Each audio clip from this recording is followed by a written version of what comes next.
Back in the late 1970s, Chrysler had a big problem, and it was actually a little car problem.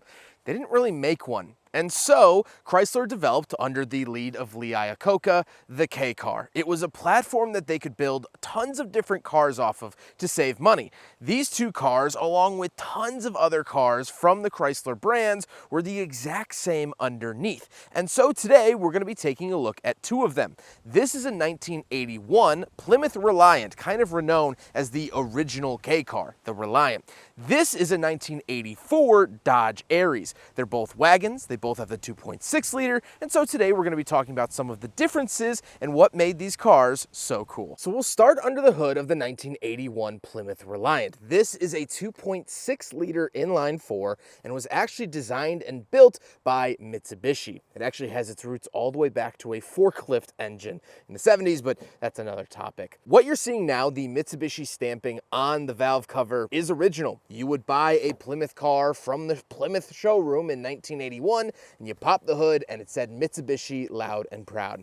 Now, a lot of K-Car owners don't really like this engine, but there's not a whole lot of reason for that. A, they don't like it because it's not Chrysler and it's not built by Walter P. Chrysler himself. But B, they're kind of lugs off the line. This one, as well as the 84, has a Weber carburetor fitted to it, which wakes it up a lot, and you'll see that in the head-to-head challenge. This also has a beefed up transmission out of a minivan. So very cool to see that, but let's look at the 84. It's the same. Pretty much the same thing. This one is also fitted with a Weber carburetor, which should help out with the head-to-head challenge, but this is the same 2.6 liter, still says Mitsubishi on it and all that stuff. This is actually an 82 engine, but it is the original engine that would have came in this car. So there you go. They're very similar. This also has a beefed up transmission, albeit not a minivan transmission, but a LeBaron one. Now, stepping into the interior of the 81 Plymouth Reliant, you'll notice that it's very, very 70s in here. We have a lot of wood grain, although we do have even more wood grain in the 84. We have wood grain, and the biggest takeaway is the gauge cluster. The gauge cluster here in the 81 is very, very 1970s. Big square gauges. Looks like something you would see in an Imperial LeBaron or Chrysler New Yorker of the time. Where in the 84, you actually get round circular gauges like you would find in the Daytonas or later vehicles. But the overall build quality is the same, which isn't wonderful. These cars were not very well built, and this is sort of where American build quality started to take a dive. They had to pump these cars out fast, they had to pump out a lot of them, and they had to pump them out for cheap. And so you see and feel that in here. In the 84, it's pretty much the same story. You're gonna see a lot of the same materials. As you can see, you get even more wood grain here on the dash, but those gauges are the big telling. These are circular, and they have a little bit more modern of a feel, if you could call it that, or at least modern for the 80s. This is what we saw more in the late 80s than the early 80s. Boy, did we love red interiors back in the day. Good grief. Ay, ay, ay. But the K-Cars were comfortable. That's a big thing too, is that yes, these cars were basic and cheap and affordable and things like that, but they were comfortable. Like, this is presentable, and I would be happy to put my family in here, where some modern economy cars feel like Fisher-Price toys. This actually felt somewhat decent. Can't kick this one out of bed. All right, so this is the 1981 Plymouth Reliant.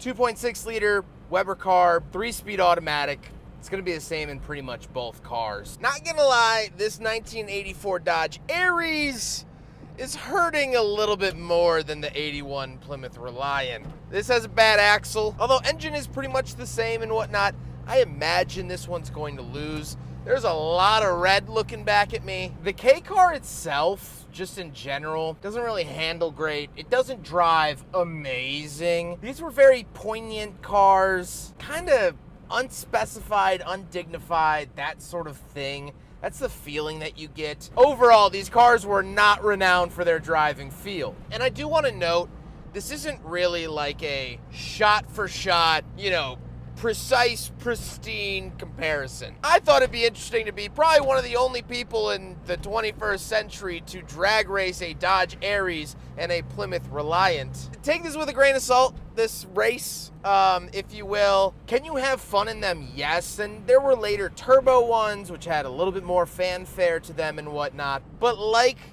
the 81, this is just, look at this corner. It's just, there we go.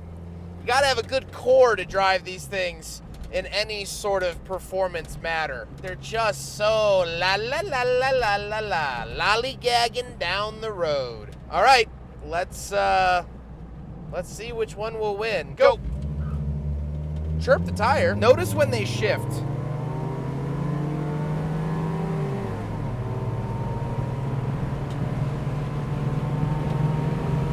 Now. Yeah, this one's hurting a little bit.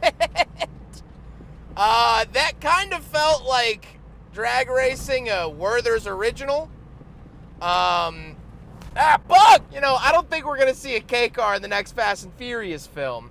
However, those Weber carbs, I'm happy that both cars have them because it's good for just the comparison's sake. But that Weber carb really wakes the car up. This car specifically, this 81 Plymouth Reliant, I reviewed from a different owner, Carl, who's also a near and dear friend, several years ago, and it was not driving like this. I drove it in its more original format, and it was a dog. Not saying that this isn't, but it's less of a dog, more of a mixed breed, I guess. So, in the most uncalled for, unasked for drag race in history, there you go.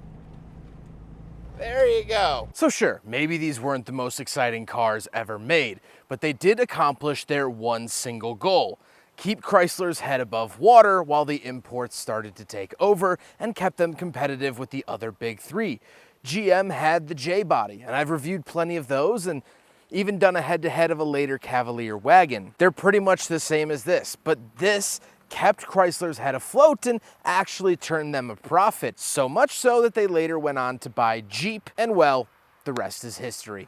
I hope you guys enjoyed this comparison video. Huge thank you to Aaron for letting me borrow both of his K wagons for today's comparison. Aaron is absolutely awesome, and I appreciate him giving me this opportunity. But I leave you with this. If you could have either wagon featured in today's video, the 81 Plymouth Reliant or this 84 Dodge Aries, which one would you have?